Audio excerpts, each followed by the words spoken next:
Hello, beautiful people of the internet. Welcome back to the 10th. I know the episode number ahead of time. Because I The told you. Yes, the 10th episode of the Games and Culture We podcast. made it to 2 digits. We made it to 2 digits. Let's get now. We got to get to 3. As always, got Nick with me. Apparently doesn't want to say it. Yeah, that's what I was teeing you up. I was teeing you up, and I'm Caleb. You know the drill. You know what we're here for. Otherwise, you wouldn't have clicked on the video. So, this video is coming out at a weird time. We are trying to adjust kind of what days we're recording on. So this one's going to come out at a little weird of a time. That's intentional. We're doing it on purpose. And this kind of also tees us up for all of the chaos that's coming next week with the Summer Games Fest, which we'll get to later in the episode. But we intend to be covering quite a lot of it. So, so this episode's kind of just to get some of the news out of the way so that we can focus on all of the great stuff that's going to be announced next week. Right off the bat, we had the PlayStation State of Play yesterday. If you when we recorded this yesterday, if you haven't checked that out, if you have not watched it, or you want to hear some commentary about it, we're not going to be covering it in this episode because we did it live. We reacted to it, so definitely go check out that video. The link for that will be somewhere above our floating heads for you to click on and go check out. It was pretty good State of Play. We both kind of gave it a B- rating. It was a good way to start off the summer games hype. Some good announcements there. Got to see Monster Hunter Wilds and new Astrobot, so definitely go check that video out. But enough talking about games that are coming out in the future. Nick, what are you playing right now? I am still playing Stellar Blade, working my way through that. I mean, I'm enjoying my time with it. There's 2 point of no returns in the game. I'm at the first point of no return. Okay. So trying to clean up all the side missions before that. Okay.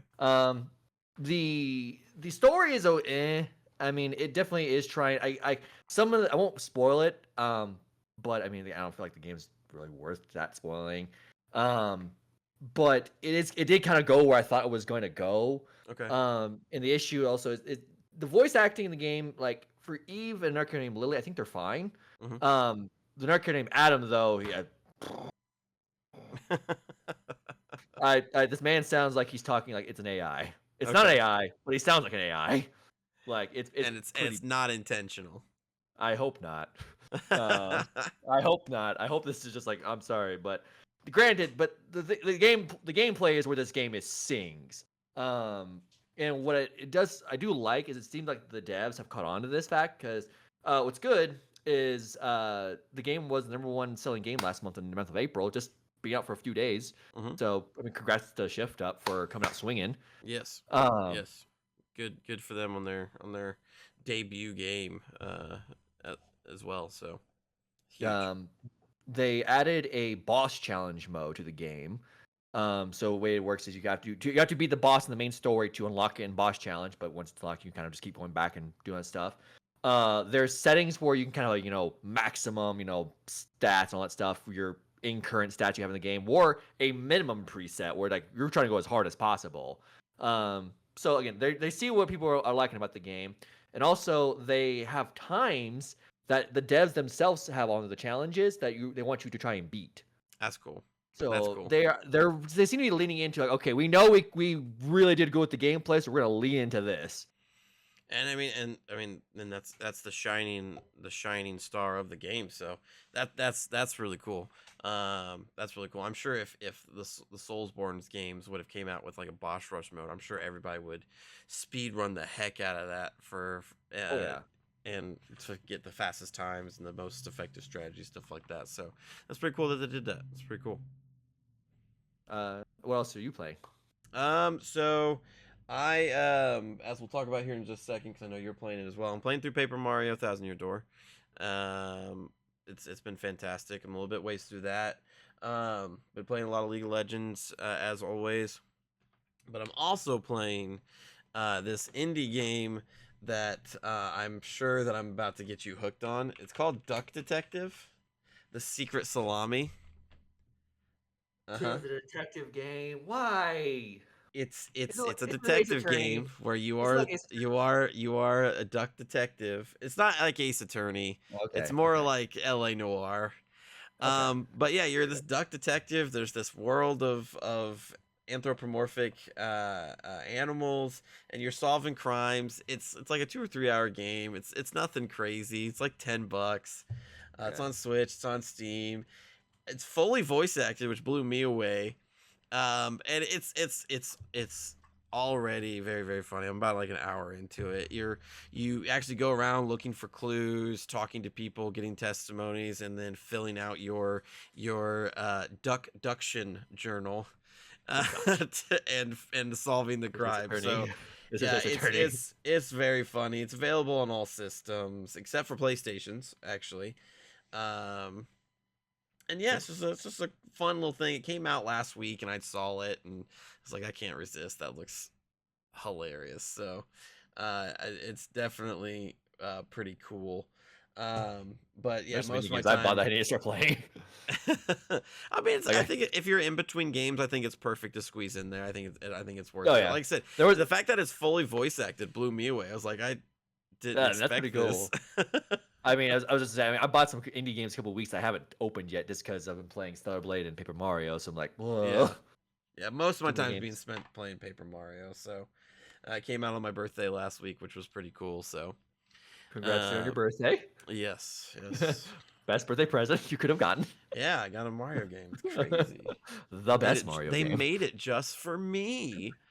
But yeah, playing a lot of Paper Mario. Big fan of Thousand Year Door. Big fan of the Mhm, first Paper Mario as well. So it's like putting on a glove. The mhm. game feels good, looks good, sounds good.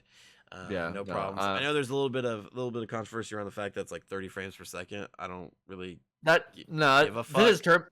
It's since it's turn based, I can kind of let it slide.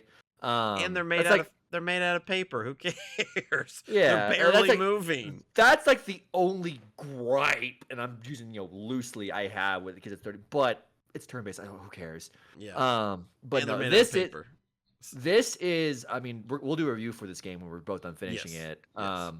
I mean, probably will be our next review, honestly, where we're going. Probably Um, yes. Accurate. but I mean, this is probably my favorite Mario game of all time.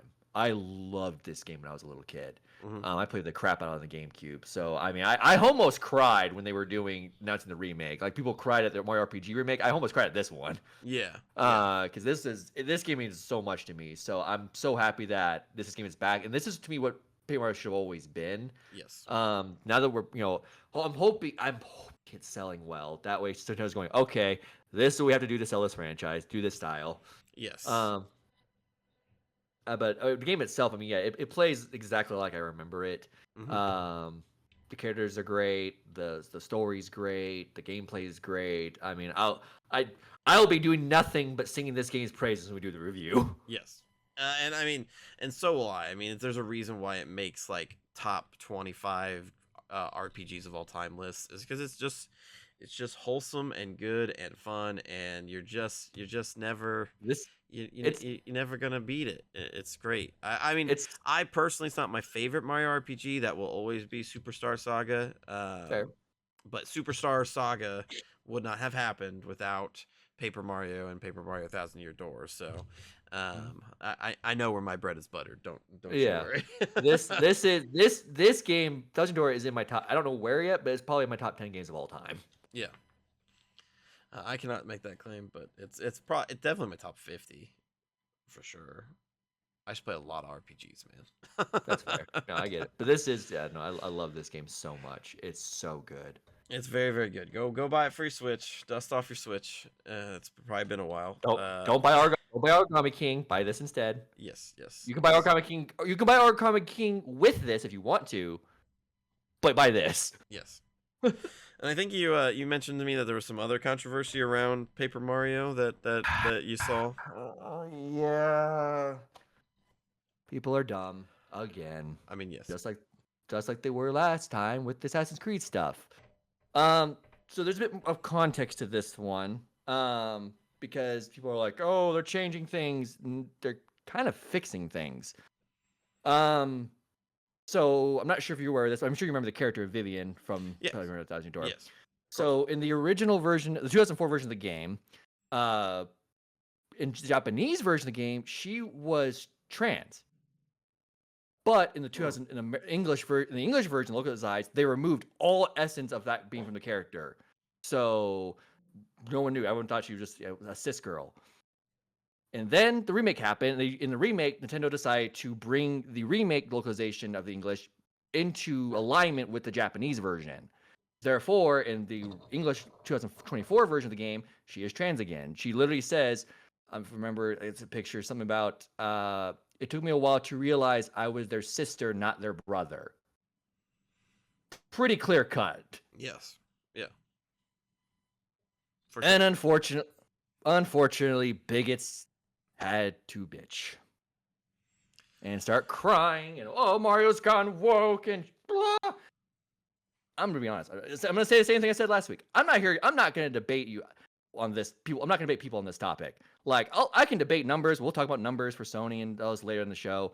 I'll debate those all day. This I'm not debating. You have a problem with her being trans? Go fuck yourself. Leave this channel. Yep. Straight up. Just don't buy the game. I don't. There's literally no point to act that way. We're all in the same dying rock.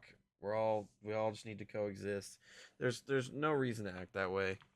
No. And especially since Mario's not going woke. This was how it was originally. We are not Mario's birthplace.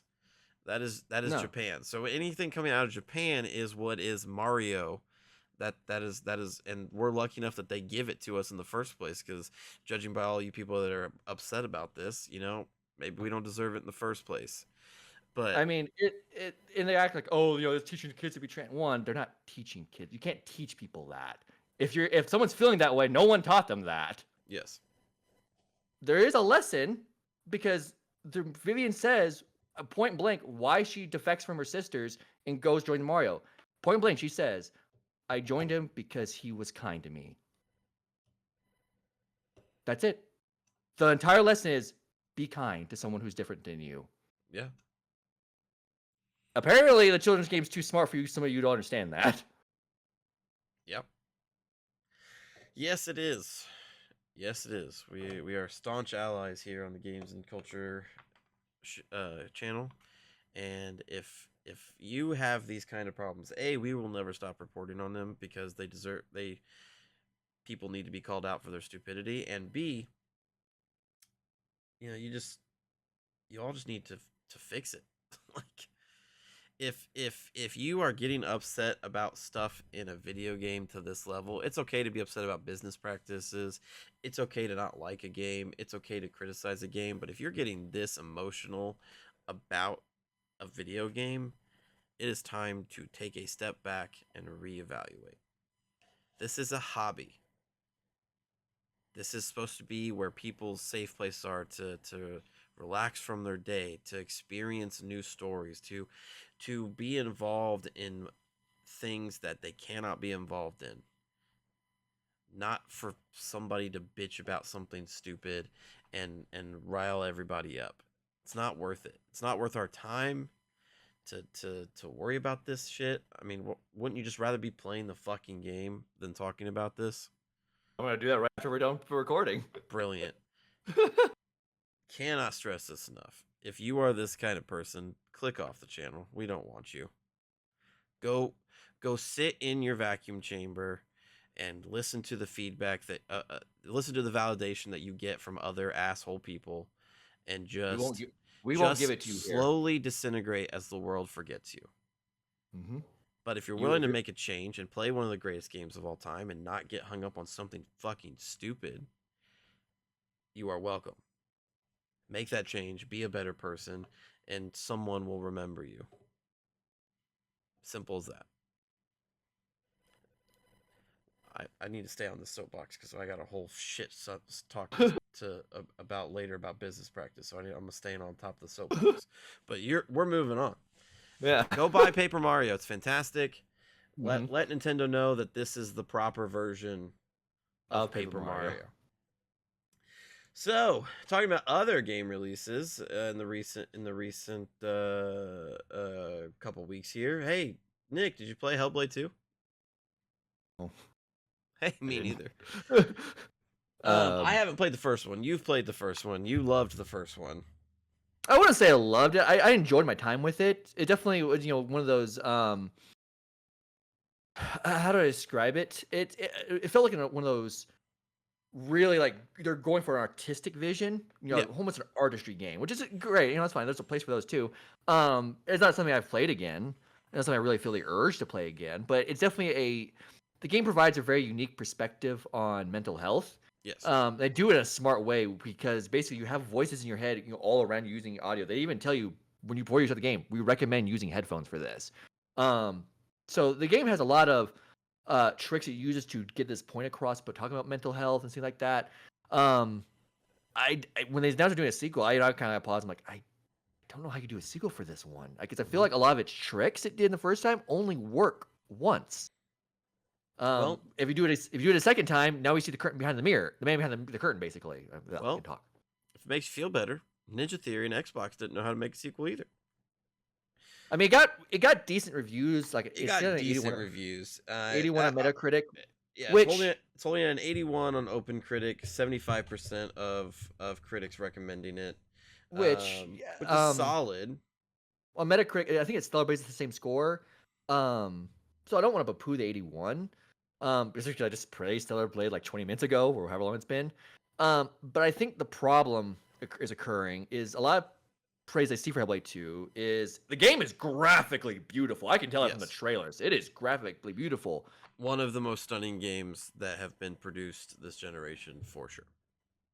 But I've heard the story isn't as good as the first one, which again was what I said with the issue. Like its trick only works once. And two, I heard its gameplay is just not there, which is why I'm praising Stellarblade. Yeah, Stellarblade may have a crappy story, but I keep coming back to it because that gameplay has hooked me in. Hellblade apparently it's like it won't hook you in. It's like you're done with it in a few hours. Yeah, a couple of notable networks rated it really, really lowly. PC Gamer gave it a 58 out of 100, and Oof. GameSpot gave it a 6 out of 10. And both of them said the exact same thing, where the graphics are fantastic, it's stunning, but all of that is undermined by its using quoting GameSpot specifically, ultimately undermined by its emphasis on fidelity over story and gameplay. They said that the puzzles were really, really easy to solve. They said that the gameplay was stripped back down to be more simple than the first one. Which the first one Um, wasn't that complicated. exactly. Um, and that the story just didn't deliver. PC Gamer, again quoting here, even argued that Senua feels out of place in this muddled tale.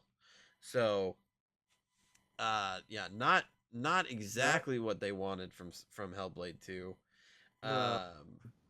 Still It's critically, it performed pretty well, but it is not moving gangbusters. So the only no. numbers that we are able to track, because Xbox doesn't like talking numbers because they're typically a little small, is the Steam PC charts, and they're bad.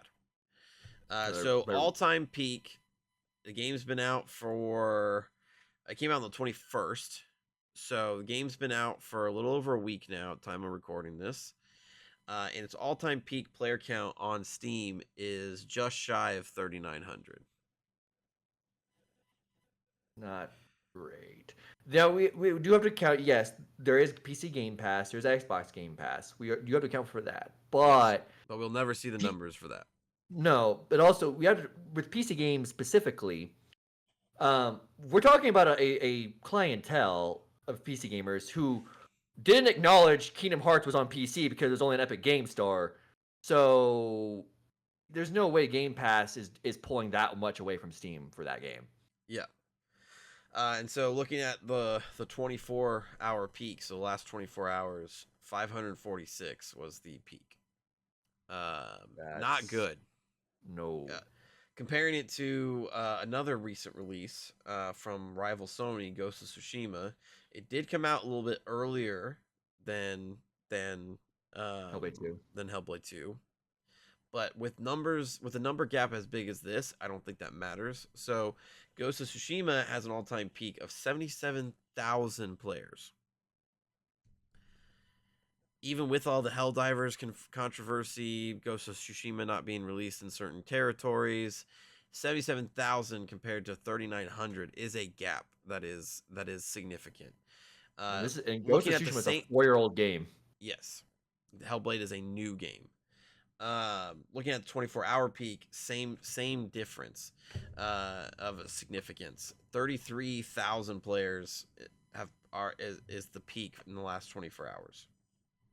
So, another Xbox exclusive that is struggling to resonate with its players. Which Which could be argued because this is more of a niche title than something like Starfield. Mm-hmm. But it's showing that the Xbox brand doesn't have the widespread pull that Sony and Nintendo do. No. I was gonna say we're not saying it's a kind of shit on Xbox. I mean, there are things to shit on Xbox about. Yeah. I mean, in a sense, I'm shitting on Xbox of the Microsoft in general because these numbers make me worried for Ninja Theory. Yes. That's why I'm worried since shitting on them because Microsoft clearly has shown they will close successful studios. I was about to say that's a brilliant thing. Let me look up the Hi-Fi Rush player counts. Is it probably pretty high? This is gonna make me sad. So granted, this might be a little inflated because over the last 30 days there was a gain because of them closing down Tango Gameworks, but even still, these numbers are significant. In the last 24 hours, Hi-Fi Rush has about the same amount of player count in the last 24 hours, being at 535. Old game. It's a 1-year-old game. Is it 535? 535 in the last 24 hours. That's more. It has more players. All-time peak 6,000. It has more players across the board. And that is from a studio that got closed down by Microsoft. So even though reporting suggests that Ninja Theory's next game has already been greenlit, that does not mean that they are safe. I mean, if I'm a Microsoft bean counter, I'm looking at this going, well, why can Ghost of Tsushima do 77,000? It must be that studio. It must be something wrong with the game. It must be so many things that they are just so out of touch with that they don't even know. But I mean, Microsoft barely advertised this game. They didn't. I don't think I saw a single advertisement for it. There was kind of after the Helldivers 2 things kind of subsided and Microsoft started doing their thing with the closing studios. People started pointing out, like, why is the Hellblade 2 advertisement? And on Twitter, Xbox literally just put Hellblade 2 Senua's Saga or whatever it's called. May 21st, and then a picture of her. No link to where you can pre-order the game. No link to a Game Pass, subscription thing. Nothing. Not even extra words to like build the hype. Just name of game, day. Like after they saw, people were like, "Where's the advertisement?" Like again, it's not a good sign. That's not a good sign. It's a first-party game. You compare again they were advertising Paper Mario, which is a 20-year-old game. For they started seeing advertising for it like back in April. Mm-hmm. And then speaking of April, Stellar Blade. That's not technically a first-party game. I saw tons of advertising. I saw tons of advertising for Ghost of Tsushima's PC port. Old game, and so it's just like, throw it on there so we can get some extra cash. Like that, yeah. So it very much so looks like they sent this game out to die. Mm-hmm. B, it's very much so looking at like Xbox catalog does not have that widespread appeal that they thought that it would by acquiring all these studios. No. And so, I mean, if I'm Ninja Theory, I'm scared. If I am Zombie Labs, the makers of State of Decay, I'm scared. If I'm Double Fine, I'm scared. I'm scared for everybody. And the only ones that should not be scared are Infinity Ward, Sledgehammer, Treyarch, and Bethesda's the main stuff of Bethesda's studios. So the main who's Starfield. I think there's a little bit more than that. I think if you're Playground Studios, you're fine. I think if you're Obsidian, you're fine. I think if you're id Software, you're fine. There are more that I think are fine, but any of those low level B, C, and D developers that they've got in their pockets, I ooh boy, I am so ooh boy. glad Toys Thank for God, Bob. thank Oh, God, Toys for Bob got out. I'm gonna say because if they didn't, I would be scared. Their head would be on a chopping block. Yeah, Xbox, Where are we man. putting Call of Duty mines? So we already. I mean, Xbox has their presentation coming up in a little over a week. They better hope that they have something, because if this is Yep. just all Activision Call of Duty stuff, they've already announced that there's a 30-minute deep dive into Call of Duty Black Ops 6, which blows my mind that we're calling it Black Ops 6. Like, I think. that's just such a high I, number. anyway, Regardless of that, Xbox needs to have more stuff in the pipeline. Otherwise, they're gonna get cannibalized, and that leads me right into Sony, who loves to talk about numbers. well, Xbox does not. before we get into that, when we talk Oh, about we mentioned Black Ops 6 yeah, because it is confirmed it is going to Game Pass. that's right. Yes. Um, but there's also reported that now Microsoft has said this explicitly said the is going to Game Pass thing, but the people who kind of got ahead of it also said it is going to Game Pass. We got that confirmation from them. Also, higher tiers are incoming as well. Yeah, which, I mean, if you were following us closely when we were talking about the Blizzard acquisition, well, the Microsoft acquiring Activision Blizzard, this was an inevitability that prices were going to be raised. Game Pass can't be $10 a month all for forever. No, not with So Call of Duty on it. exactly. So uh, I think that they're I, going to have to significantly change their strategy to make this work, because you are losing a so many lot. box sales off of this.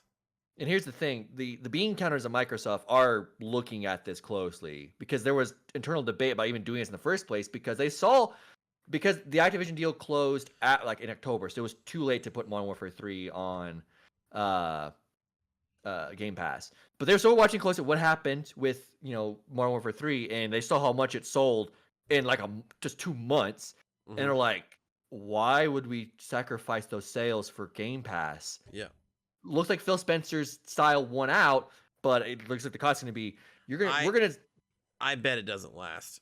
I bet it no, I doesn't don't think it. last. I don't. I The- think it's if I think max they do 2 Call of Duties on in Game oh, Pass. I think it's only one. I think it's only I, one. I I think you're right in terms of they'll see that. Especially I if think it's this Call of likely. Duty is one of the good ones that just sells gangbusters. They're gonna look at that and go, "We're never doing that again. We're never looking." Because even so, there's roughly, like, I think it's like 15 million Xboxes out there in the world right now. Xbox Series consoles. 26. 26 million. Okay, even better. 26, 27. 26 million. They're going to look at that and go, what's 26 million times 70? And look at that revenue and go, that's what we missed out on by putting this on Game Pass. Yeah, there's 34 million Game Pass subscribers. That means across PC, cloud, and the consoles themselves, it ain't much higher than the consoles themselves. Again, and I'm wondering how high that spike because you're gonna need to spike that price a lot to justify COD. I mean, Uh, and here's also the thing too. Where do the Xbox exclusives fit in? Because I mean, if you're putting, so say there's like a $20 tier, a $15 tier, and then you have get Xbox Live Gold or something like that. Well, $30 tier, $20 tier. well, here's the thing. Xbox Here's the thing. Gold. That 34 million Game Pass subscriber count I just told you includes what used to be Xbox Live Gold, but it's now Game Pass Core. Yes. They folded all those people into that number. Yeah. So So- some of those people don't have normal Game Pass. Exactly. So let's say $30 tier gets you Call of Duty, $20 tier is regular Game Pass, and then $10 is your Xbox Live. You can't just put Xbox exclusives in that $20 tier like they are now, because then you're basically saying, yeah, Call of Duty's better than what we've got. So that means all your day and date shit is going to be in that higher tier potentially, because you want to show consistency across your brand. So Game Pass is going to double in price almost for the most part, just to accommodate Call of Duty's numbers, and then that value proposition isn't looking so hot. Not with these other games. If you're paying 30 bucks a month for Game Pass, and there's only one game that's coming out that you want because Xbox only releases one game a year, you're paying more for that single game than just going and buying the fucking game. Arguably, if you're doing it for Call of Duty, say it's let's go down from let's say it's even 25. Yeah. Let's even say it's 20. 20 times 12, that's about 240. It would have been cheaper just to buy the game. It would have been cheaper just to buy the game. It would have been cheaper just to buy the game. Even if you're staying active to get the next Call of Duty, it's still just going to be cheaper just to buy the game. You're going to be able to buy 3 Call of Duties for less than a year Game Pass. And so I guarantee you, Xbox bean counters are going to look at that and go, "We're done. Why do we do this? We're done. They have to pay $70 for it. Fuck it. Xbox customers pay $80 because we're losing money." It's weird. As I said before, I was concerned with this Activision thing. There was two possibilities. The larger possibility I thought was just Microsoft becomes monopoly.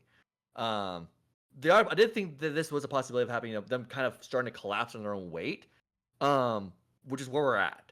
Yeah. And this is sort of the better alternative to becoming a monopoly, but still, it's like this Activision acquisition has turned from a blessing to a curse. Yeah, because now people at Microsoft are involved in Xbox trying to figure out how to get this thing to work.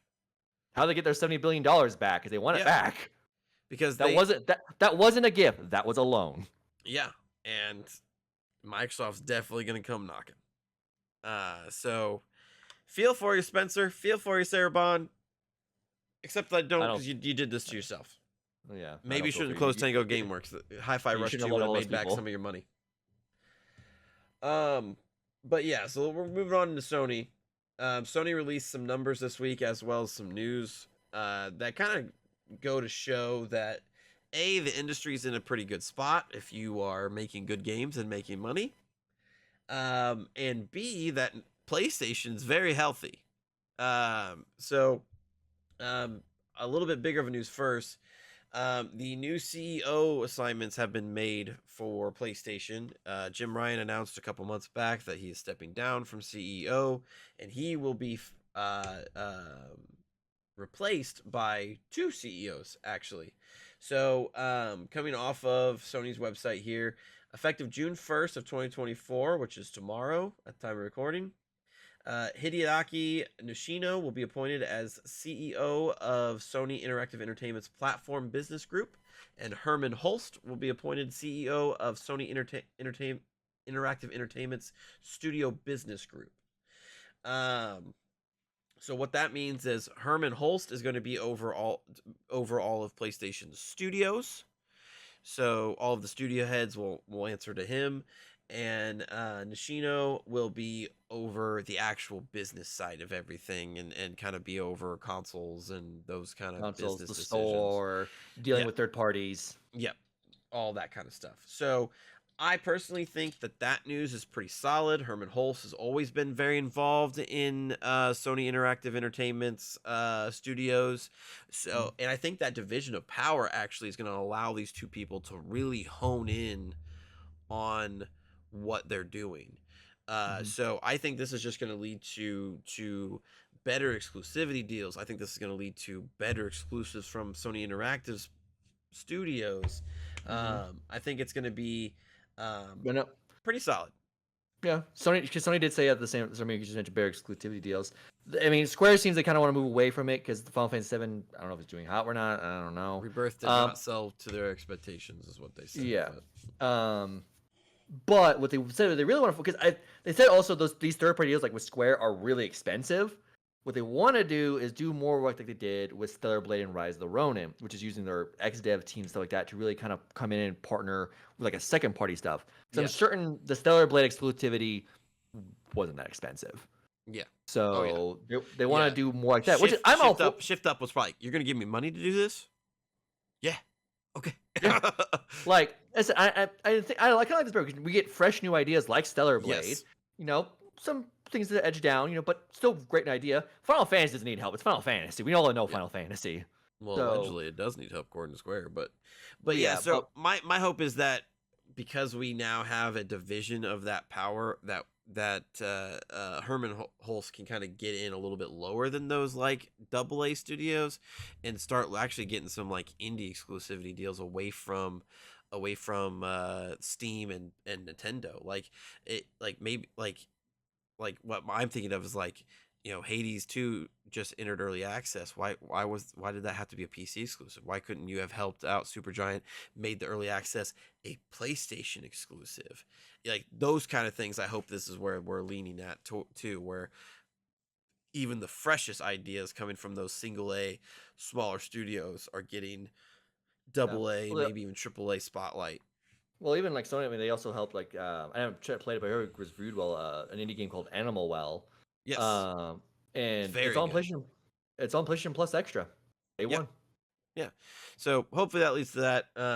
Let's get into some of the numbers that they released though, because they are extremely telling. Mm-hmm. So I'm gonna post a link in the comments to the graphs that I'm looking at, so you guys can reference it. But pound for pound, PlayStation 5 is the most profitable generation ever for PlayStation, and guess what? We're like roughly halfway through it. So looking at some raw numbers here, in total sales, the PlayStation 5 generation has done $106 billion in sales. The PS4 generation did $107 billion in sales. So we're about a billion dollars back, But it did but in four that's in years. half the time. But if you look, the real telling thing is when you look at the profit, PS5 has done $10 billion in profit. PS4 did $9 billion in profit. So on less sales, we've generated $1 billion extra in profit. So what that means is PlayStation is doing well. PlayStation is Mm-hmm. doing a whole lot well. It means that they're selling games and peripherals and stuff like Mm-hmm. that. Those margin rich categories for PlayStation, because they're not making any money off the consoles. They're making like $30 off the consoles. Yeah, the consoles they're not Nintendo where the console's cheap to make. The PS5 is expensive. Exactly. So they're making money off peripherals, new controllers, headsets. I mean, Nick is showing off the second Pulse headset. I mean, look at that. Looks nice on him, ladies and gentlemen. They're selling peripherals. They're selling services. They're selling games to make that extra $1 billion in profit. And so, luckily enough, they gave us a graph to show it. So, from the PS4 generation up to the PS5 generation, peripherals have gone up 34% in terms of growth, which is fantastic. Services, I think, is probably the biggest one here, has gone up 57%. So PlayStation Plus tiers, successful. I've People are worked. enrolling in PlayStation Plus, It's choosing some of those higher tiers. I would say, yeah. Now, all those numbers, I do want to say one thing. Sony's doing well. Like these numbers show Sony's doing well. This also goes to show that they shouldn't have laid off those 800 people they laid off. Yes. Moments ago. Like Yes. there clearly was no excuse for that. Like Yes. you are making money. Like so, I will blast PlayStation for that because clearly there was no need. Yes. Sony is a corporation in capitalism. They are greedy, but they are also clearly healthy. Yes. These two things can both be true. Yes. Content add-ons went up 176%. Yeah, Huge that's gains there, which we'll dive into in just a minute. And then, so the only downside on this graph is that full game content, so buying full games, have decreased by 12%. But yeah, there is a reason for it. yeah. I would say the reason for it. That's another issue. I would say Sony does every company. Nintendo has troubles. Sony has troubles. Microsoft has trouble. Well, Sony and Nintendo have troubles, but their troubles are not equal to Microsoft's at all. No. A lot of people want to equivalize like, oh, Microsoft and Sony are in the same boat. No, they're not. They are nowhere close in the same boat. Again, Sony has issues. They shouldn't have laid off those people. Their games we're in a lull period right now for Sony's games because if you remember, during the first half of the PS4 generation, there wasn't that many games. In the back end, just went game. Yeah. PS5 generation is kind of the same way. We have a few more games. Honestly, we have a few more games than the PS4 generation did in the first half. But we're in a lull period where, like, hey, we're in the middle of dev time. Things happen. Yeah. That's where that negative 12% is coming from. Also, it's also due to the fact that 176% of growth for content add-on is coming from games like Apex Legends, EA Sports, like FC Ultimate Team, Madden Ultimate Team, Destiny, 2K, Grand Theft Auto 5, Grand Theft Auto Online microtransaction, free to Fortnite. play free to I play know games like Fortnite and Genshin Impact. So people are I've buying contributed that revenue. exactly. People are playing these games on PlayStation and spending so much money that PlayStation Split actually is contributing to over half of their revenue. Um, just last 30%. year, 51% of their revenue came from these franchises that have large shares of ongoing content. I mean, Compared to, go ahead. I would say I'm subscribed to the Fortnite crew thing. It was like $10 a month. But I'm subscribed to PlayStations. That means Sony's taking a 30% cut of that every single month. Yeah. And Um, Sony's very happy about this arrangement. yeah, all those people buying the Ultimate Team packs for FC, Sony's getting a lot of those things. So if you're looking at total revenue, um, the growth for content add-on has been up 25% versus you know the middle of last generation. So it's people are buying games for their PlayStations. More importantly, they're playing games on their PlayStations that maybe they've been locked in for years. I mean, if you started with Destiny 2 on PlayStation, you're probably still playing it on PlayStation. You're gonna buy Final Shape next week. You bought Lightfall, you bought all the season passes, and a share of all that revenue is going right into Sony's pocket. So, um, for Sony to be up in so many categories compared to last generation, and most importantly, being up in profit, it just goes to show you that the industry is super healthy. It's just that certain business models are not. Yeah, there's a billion dollars or not, and also there is some greed going on because and unexplained, not explained, um, well, just greed. You know, they're chasing pies in the sky. See, if we go back to that graph where it shows, you know, the 10 billion PS5 is made, we see that 2020 and 21 that those they're taller than the 22 and 23. That's the pandemic years. Yeah. So the other two, 22 and 23, they're more than what the PS4 did. They're pretty close to it at least. So they leveled off a little bit. Now, yeah, but if you look at if you look at overall sales too, though, 22 and 23 are higher than 2020 and 21 because people are buying they're still buying consoles from PlayStation. Yeah. They're still interacting with PlayStation services. What this looks to me with 22 and 23 is so. Well, in 22 we had both Horizon and God of War. No, was that 21? No, it was 22. 22. But in 23 we just had Spider-Man. So what it's saying is there's a lot of games cooking right now. Yes. And that just costs money. So you're not making profit of a game that's in development. Yes. So it happens. Normally this should not. If there's any issues, it's just, you know, CEOs, investors saying, "Oh, there's a little dip." You know, "Oh, things are bad." Like, no, things are fine. You just had a natural. We've gone over this before. There was a natural spike in the pandemic years, but you've gone back to normal. But you're still growing from where you were in the PS4 era. Yes. So everything should be great. And Nintendo's still growing. I mean, they're about to be the best selling console of all time, with the Switch. They've reported unprecedented profit off of the Switch. People are buying games for it like gangbusters. They're making good money off the consoles because they're so cheap. I'm pretty sure the Switch has I think the Switch has the highest attach rate, which is basically the, you know, amount of games people buy per console. You know, as one of the highest attach rates of any console ever. Yes, I think that's accurate, 100%. And so again, the industry is healthy. All of these layoffs and stuff would lead you to believe that it's not. It's all corporate greed. And so getting into that a little bit further, we've got some numbers from the ESA, kind of just about video games in general. And I think this is a super helpful thing. I'm gonna link it into the description so people can check it out. But it's super interesting. Americans ages 5 to 90 that play video games, about 191 million. That is 61% of the total population. So this is just US numbers, obviously, but it's still very, very huge. I mean, all people of all ages are playing it, are playing video games. People of all generations are playing video games. More older people and more women are getting into video games than ever. 2024, um, approximately 29% are over 50 years old, which is awesome. Um, Whether or not they're playing games on their phone or they build a PC, that's just still just awesome. Women are getting into gaming more than ever. Looking at some generational stats, you and I both, Nick, are millennials.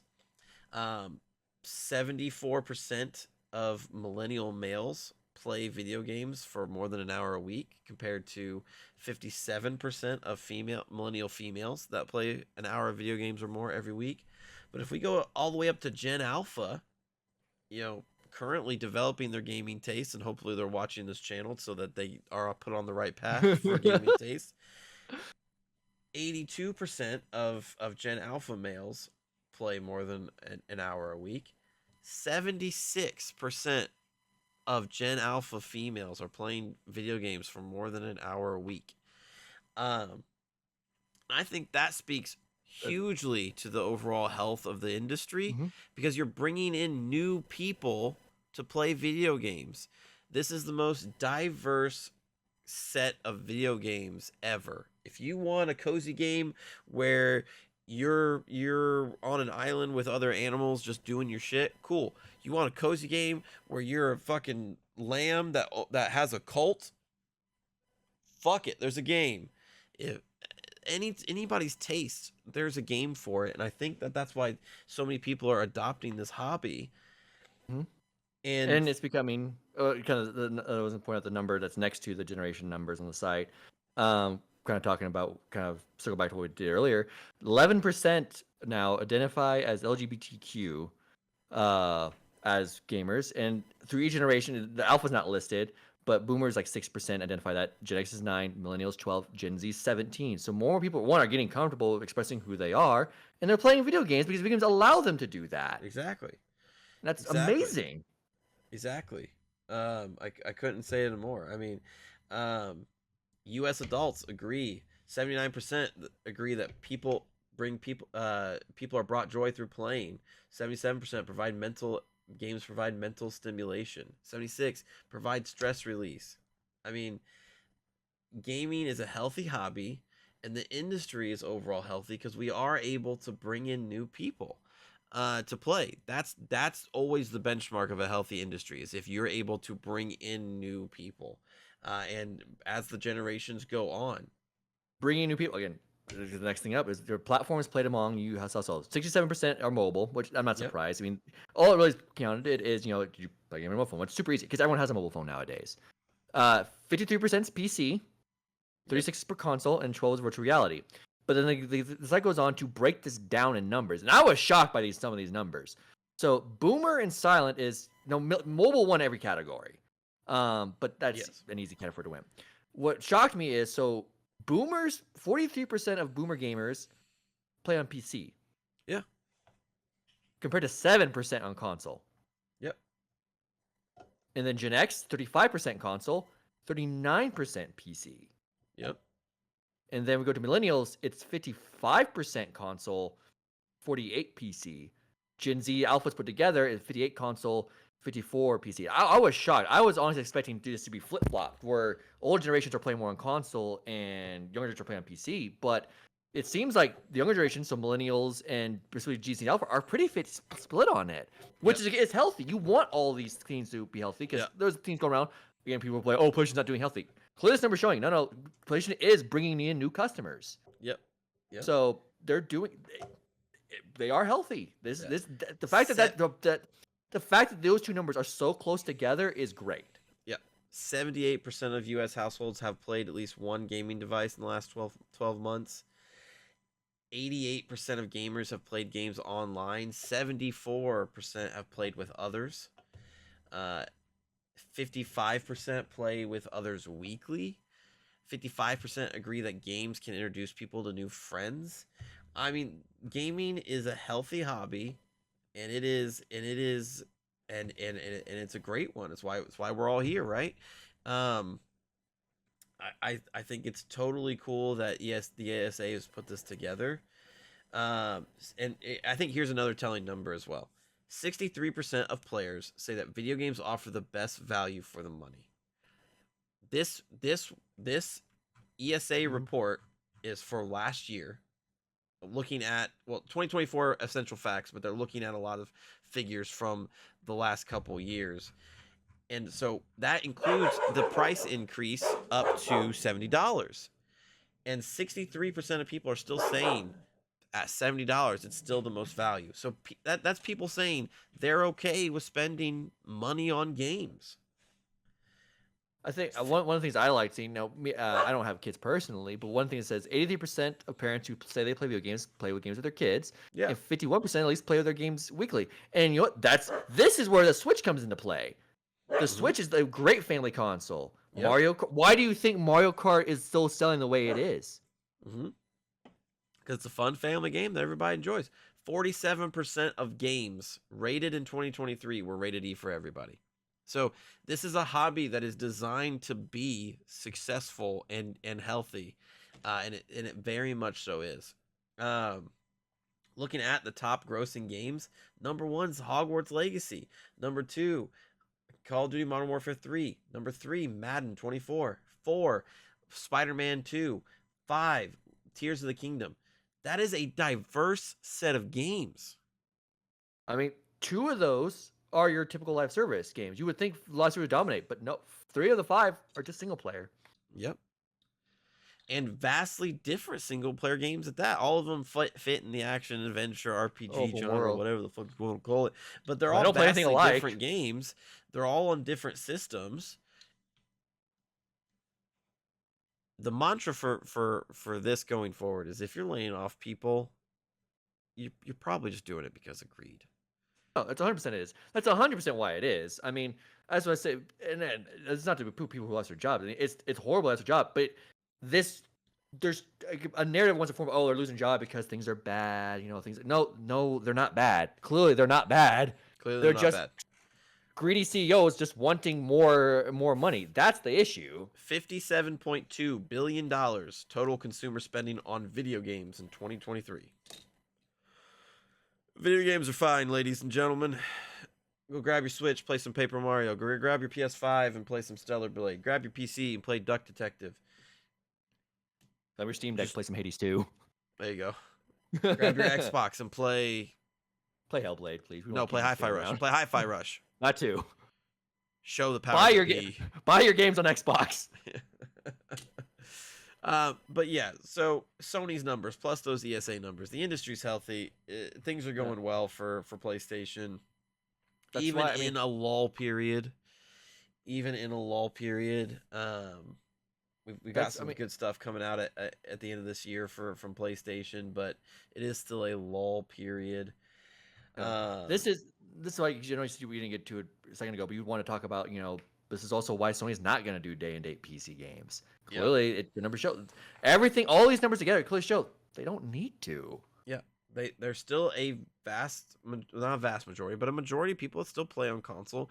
But looking at on the counterpoint, looking at the PC numbers, that's exactly why they want to put their games on PC. Yeah, because it is a huge market in itself. But console first, then PC. I think that strategy is fine.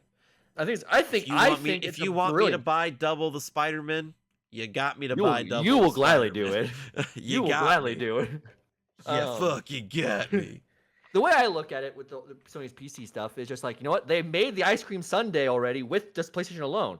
They're just going to PC to get the sprinkles. Exactly. And it's working. 77,000 peak concurrent players on Ghost of Tsushima. That's huge. That is huge. Now I'm curious to see what Spider-Man Remastered's numbers were. The peak concurrent. Gotta see Spider-Man. It's my curiosity.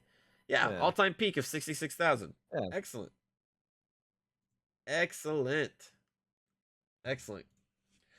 All right. Because I was gonna say with the PC stuff, like, yeah, it's good to do this, But obviously, there is a math going on because a lot of people will say, "Oh, well, they do day and date, they'll get more money." Like, no, because No. there's advanced. You're trying to solve a basic math. You're trying to solve an advanced math problem with basic math. This is an advanced math problem because you have to calculate if we do day and date, how many people will just leave PlayStation in general? Because if we go back to that graph earlier with the revenue split, Yeah. those people leave Yeah. where they're making up 53% of your revenue. Yeah. They don't want to do that. So they're using the games, it's like Spider-Man, as Trojan horses to make the like, hey, well, even if you're a PC only gamer, you know what can happen? Okay, you're PC only. I want to play Spider-Man. Oh, yeah, I'll buy my PS5 to play Spider-Man. I'll put it in my bedroom. All right, so I'll play on my PC mostly, 99% of the time. I'm in bed. You know what? I want to play some Fortnite. And you spend some V-Buck money on your PS5 while you're in bed. Sony just got a 30% cut of that. That's what they're after. Yeah. They want the console in your home because you're gonna use it. Like, come on, your controller's gonna break. You're gonna buy a new one. Like, that's what they want. So they're gonna release Spider-Man plates that you got to put on your PS5. So you're gonna buy them. Like, come on. I tried buying them. But yeah, no. Sony's strategy sound. Video game industry overall sound. Sony doing well. Awesome.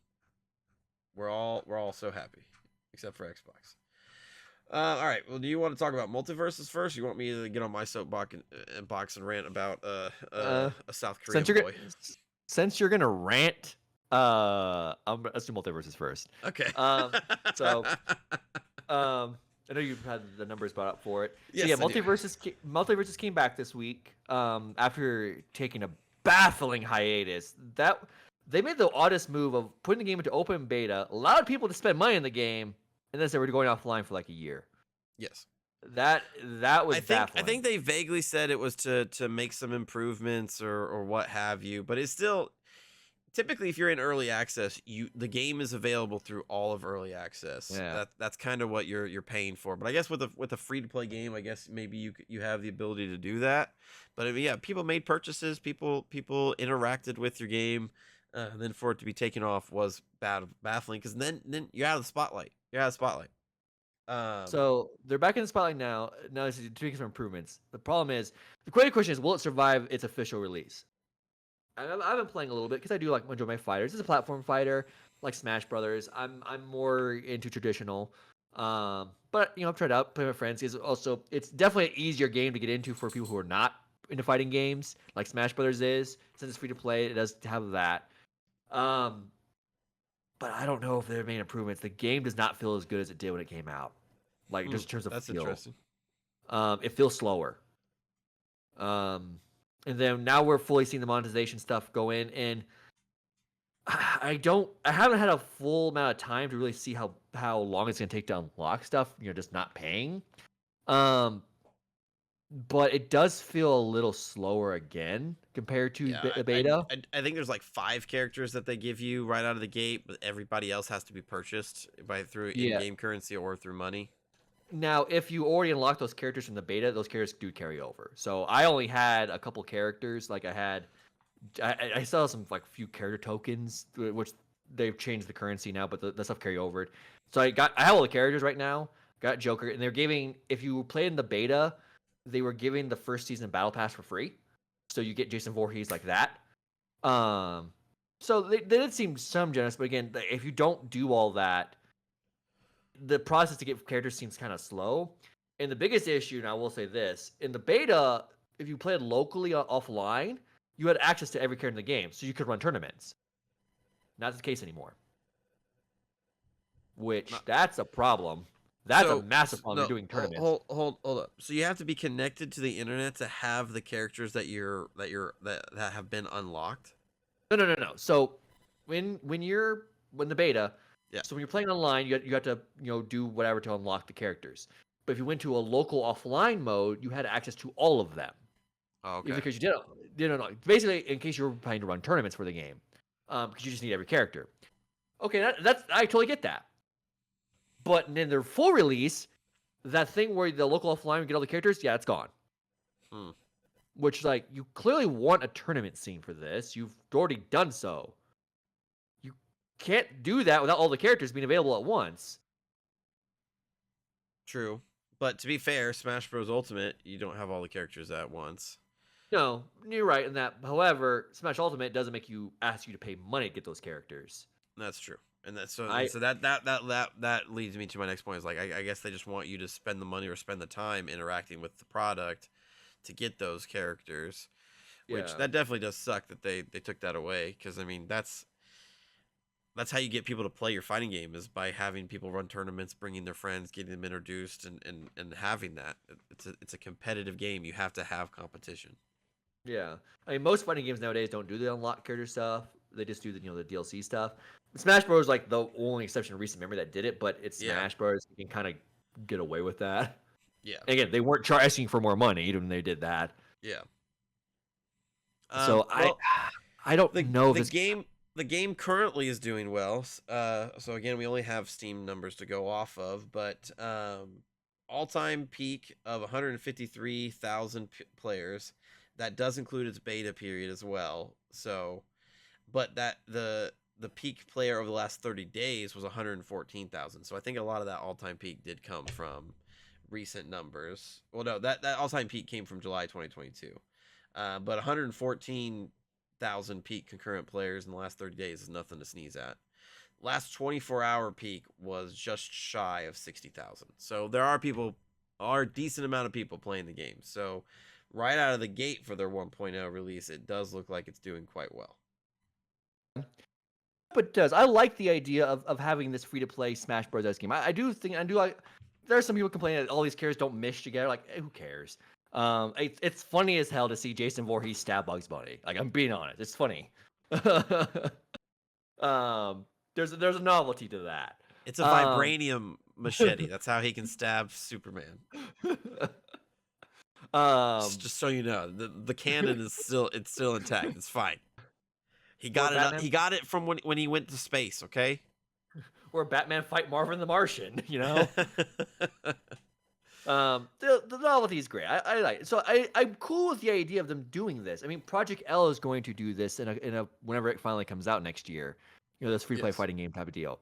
So I think this idea could work, but the game needs to be sped up. Like for some reason the beta was faster than the full release is. That's weird. Yeah. I do think you need to tone down some of the microtransaction stuff. At the very least, make it so again local offline play has access to every character, so you can run your tournaments.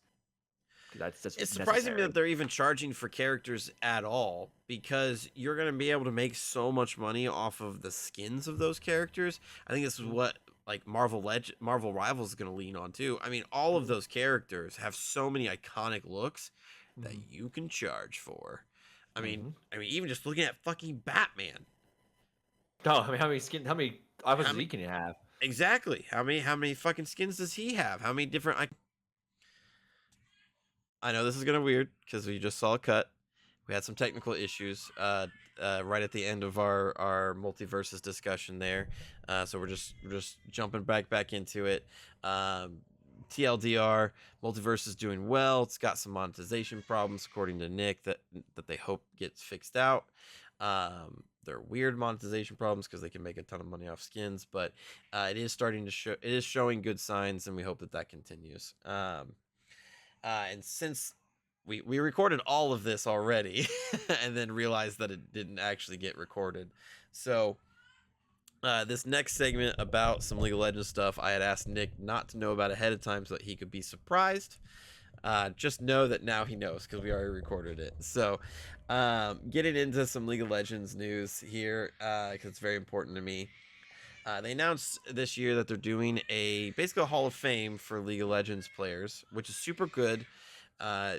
League of Legends has been a core part of the esports scene for a very long time, helping bring esports to what it is now. And so it's very, very cool after 10 years of competitive League of Legends in the spotlight that they're doing a Hall of Fame. Everything's good there. Excellent. They have inducted Faker, the greatest of all time mid laner from SK Telecom T1, as their first inductee. If you don't know Faker, like I said, he is the greatest of all time. That is not anything that's disputed. He is the greatest of all time. 4 Worlds titles, 2 mid-season invitational titles, countless domestic titles. As a non-league player, I've heard his name. Yes. He is the unkillable Demon King. He is what everybody aspires to be. So him being the first inductee, no surprise there. Makes sense. Doubling down on the goodness, they announced that each inductee will get their own skin for a signature champion of theirs. Awesome. That's awesome. Great news as well. Faker, I don't know if it's because he's the first or because his signature champion was different than his favorite champion. Whatever the reason may be, he's getting two for two characters in League of Legends. LeBlanc, which is this like assassin, fast-paced, like deceptive assassin kind of champion. He is very well known for his LeBlanc. People used to ban it against him because he was undefeated. I'm talking like 30 some games in competitive League of Legends undefeated, like crazy good. And then he's getting a skin for his favorite champion, Ari, which will be the main champion. Ari in Project L or 2XKO. She was in some of the other games that they had for the spin-off games. Like she's very well known. She's like mascot level for League of Legends. So very cool. He's getting an Ari skin. He's getting a LeBlanc skin. Then they announced there's going to be a whole event around Faker's induction. So cool, sweet. There's going to be a battle pass or an event pass for the event. 100 tiers of all Faker themed stuff, emotes, borders, memories of his greatest plays, all this kind of good stuff. We're tens across the board, baby. There's they a big revealed the cup. skins. They revealed the skin. Yeah, there's just going to be a shoe about to drop. They revealed the skins without pricing. They look great. LeBlanc and Ari both clad in this like red and white and black armor. They look really, really cool. The Ari skin in particular, she got her classic black hair in this armor dress with her 9 tails because she's a 9-tailed fox person. Her tails are white with red ends. Like she looks great. We're T1 across the board, baby. And then they revealed that the skin will have a different version where she's in this very flowy black dress. She looks like a queen with this like halo. Her tails actually turn into foxes themselves. It just looks like a fancier version of the skin. And she goes blonde for some reason, whatever. So, the big news regarding this is the fact that they announced pricing for these skins this week. And they're atrocious and crazy and just out of mind. I can't believe they're doing this. Mm-hmm. And so I want to preface this by saying that Faker doesn't use skins. He lets his skill do all the talking, doesn't really care about the looks of the champions, just lets the champions be who they are and let him do his own thing. He leaves it all out there for his skill to do the talking. So the fact that these skins are so crazily priced for a person that doesn't even use skins is crazy. So let's get straight into the pricing. So LeBlanc skin will be priced differently, and it will come with the pass, I think. But it's separate from the Ari skin, so you have to buy it separately if you want it. And to give you further context, I'll explain the pricing tiers for skins in League of Legends. So there's 3 tiers. The first tier are called epic skins. So they changed the look of the champion. They changed the visual effects around the champion's abilities. They give it a recall animation, but it's still the champion. It's still the same voice lines. They move the same. It's just a coat of paint, basically. Those are priced at $13.50, which is approximately $10. Okay? A lot of Fortnite skins, $10. No, reasonably Next tier up is legendary skins. And so these do a little bit more. They change all the effects, recall animation, all that stuff. But they also maybe change how the character moves or based on the theme of the skin. Or maybe they have different voice lines or a different voice actor for the skins to match the theme. And those skins are priced at $18.20, so a little less than $20. You're getting more out of the skin. It makes sense. And then the final tier are ultimate skins. And so they're priced at $32.50, which is approximately $30. There's only like 7 of them. They don't get made very often. And when and each one of them has like their own gimmicks associated with them, in addition to changing how the character behaves, adding completely new voiceovers and voice lines to the character, and just completely changing the experience. So one of my favorites is DJ Sona. She's a musician that all of her abilities are around music. And so since she's like an EDM DJ, you can actually change the music that she's playing. That music plays globally for everybody, by the way. And so you can change what music she's playing, and what music she's playing changes how her skin looks and how all of her effects look. So not only can you be a DJ, she's DJing, but you can change the music for everybody, and like that's the level of an ultimate skin. Like very, very top end, very, very high tier, like creative shit. So let's get into the actual pricing of these faker Ari skins. So first tier, that the base tier, comes in at 5,400 RP, which is approximately $50. We are above ultimate skins. And so you get the skin, you get the event pass, and you get a couple extra in-game goodies that are based around faker. $50. Event passes are typically $10, so you could say this is a $40 skin. This is not the one that I personally have problems with. If you're giving me ultimate level quality, I will pay ultimate level price with a little bit extra since it's faker and a special thing. Okay. Full disclosure, that's probably the one that I will buy. Because I am intending to buy one, because I've watched Faker since he was brought into the league. Like, he is a very special player. Second tier, you're getting everything in the first tier, plus the second tier of the Ari skin, where she's got the fancier dress and stuff. You get a couple of tower and champion finisher visual effects.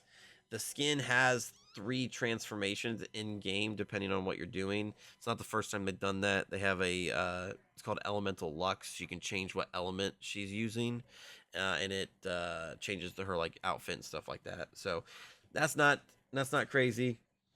You get a holographic splash art for the skin, so that'll display in the loading screens and in your collection, and a couple more digital goodies. That one comes in at 32,430 RP, which is about $300. Which is just like, holy crap. I mean, that's more expensive than the Escape from Tarkov stuff that happened a couple weeks ago. And like, that's it's insane. And that's tier 2. We We're not done yet. lambasted that. We lambasted that, and at least you're getting a whole game mode. So you're getting substantial content for your $250. This is just a skin.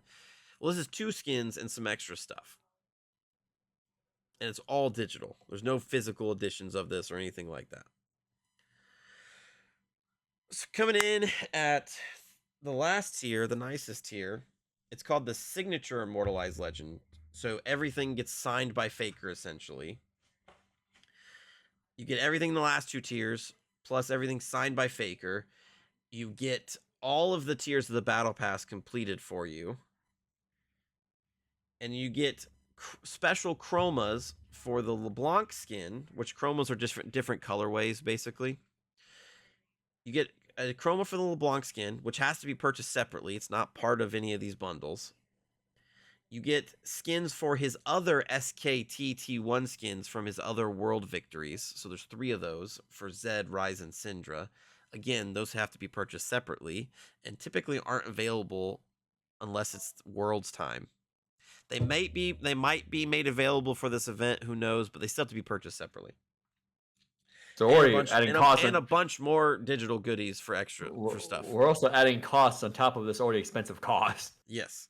And so the Signature Collection comes in at a whopping 59,260 RP. And that is approximately $500. As a PS5. You can buy an actual physical hardware for that exact same price.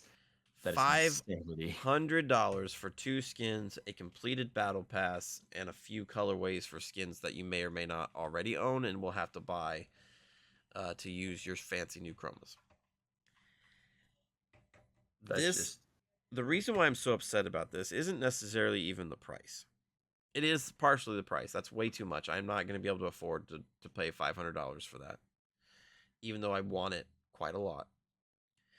Where my issue comes in is that this is tied to Faker, the greatest player in this sport, who has fans all over the world. The things that he's done for the growth of esports cannot be understated. The things that he's done for South Korea, his home, cannot be understated.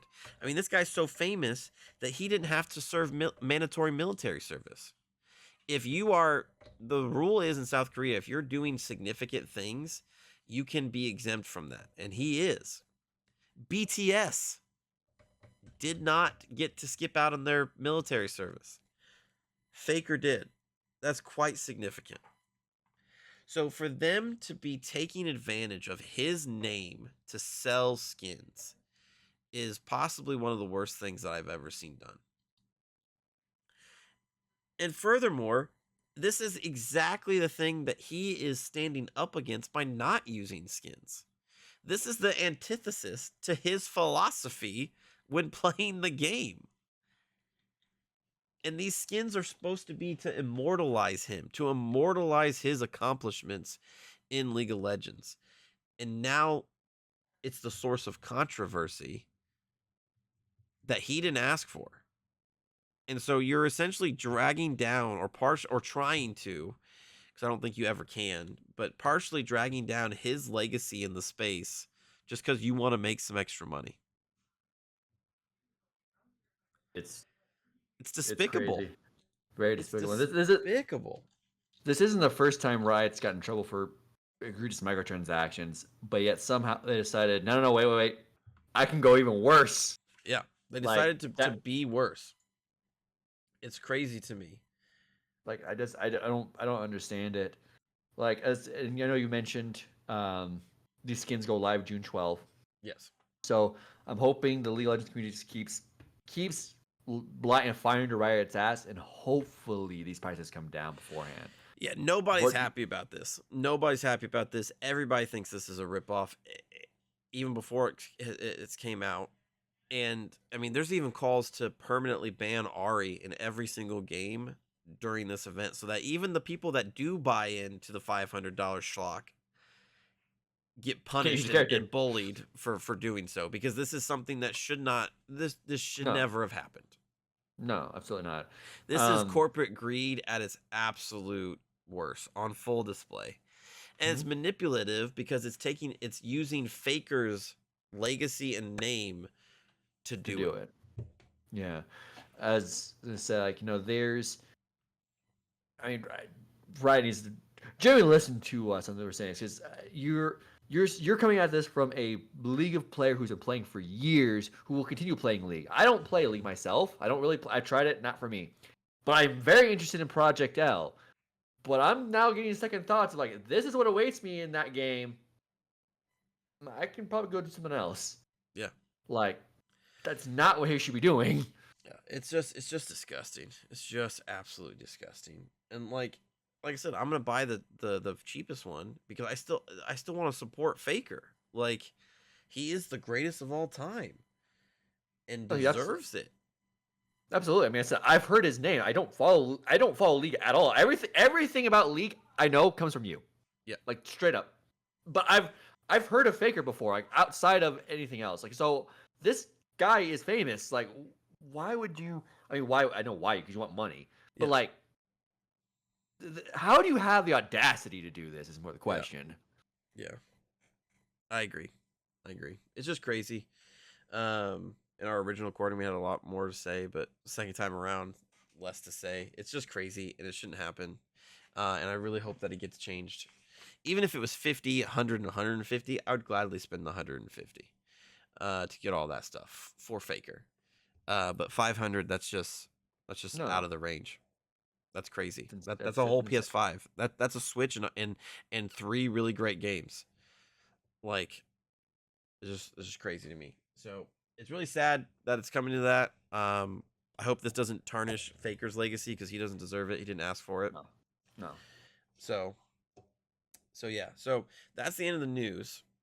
The last thing we wanted to wrap up with is just getting out the schedule for Summer Game Fest so you know what's coming up. So, um, all of our future videos for the next like week or so will be around Summer Games Fest and covering some of the bigger showcases. But we wanted to lay out the full schedule for you so that you know when to tune into the things that are important to you.